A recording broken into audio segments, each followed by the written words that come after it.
Oh, it's one of my favorite horror games. So it was. There wasn't much of a. I mean, look, there's lots of other games too that I would love to work on, but it wasn't an either or scenario. Like it was. Carter Swan had approached me about coming on board in helping sort of shepherd the game into a feature adaptation. It was immediate yes, just because I was such a fan of it already, so I knew it pretty intimately. And then we brought Blair Butler on board to help crack it, and she was such a fan of the game, so. The early days was just a bunch of fans sitting around talking about, what we'd like to see out of a movie. Well, I think that's what Gary and Blair did so brilliantly, to have this sort of looping feature where because that's the fun thing about the game, that you can play it multiple times, make different choices, and get to see like different kills, different deaths, and like have different outcomes. And this was a way to do that in movie format, to preserve that.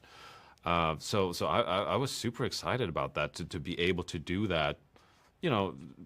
Almost like the non-linear version in a linear format, And I mean, of course, that meant getting to do all kinds of different horror movies in one. So it's like perfect for me.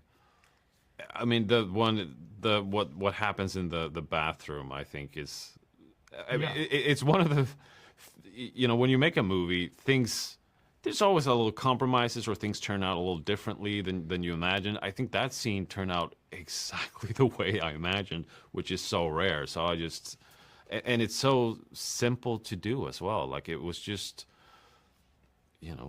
dummies and cuts, and it works great. But there's a lot of favorite kills for me. But yeah, there's a couple cool. One of my favorites is in the slasher sequence too, that involves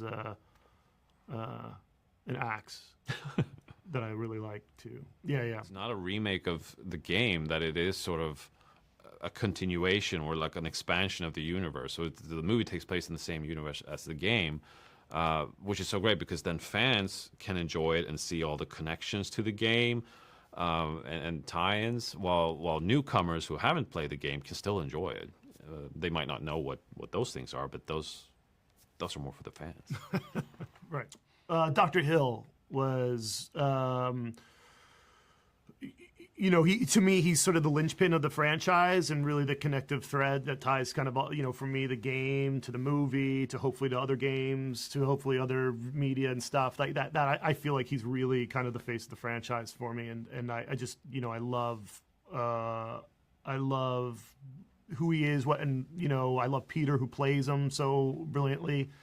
He's super creepy, and it's yeah. He was kind of the that puzzle piece that we needed to complete our puzzle of a movie. Oh, what genre? I mean, yeah, I do love them all, but it's like, I mean, creatures for me. I love creatures. I haven't done a lot of movies. Well, there's creatures in Shazam 2, I guess, and Shazam 1. Okay, I've done some creatures, but yeah. This one, yeah. Yeah. No, but I love just, people, bunch of latex, Yeah. I watch a lot of slasher. I love slasher movies. I just love, especially when it's in the 70s, like those 70s slashers or the early 80s. I put them on as kind of my white noise when I'm working on whatever, just playing off in the background. Yeah, especially those sort of... Because the scores are so great, too. Yeah, but to me, like those 70s, 80s, like Italian, like Lucio Fulcio and stuff, that I can just like... Yeah, that's just my comfort food.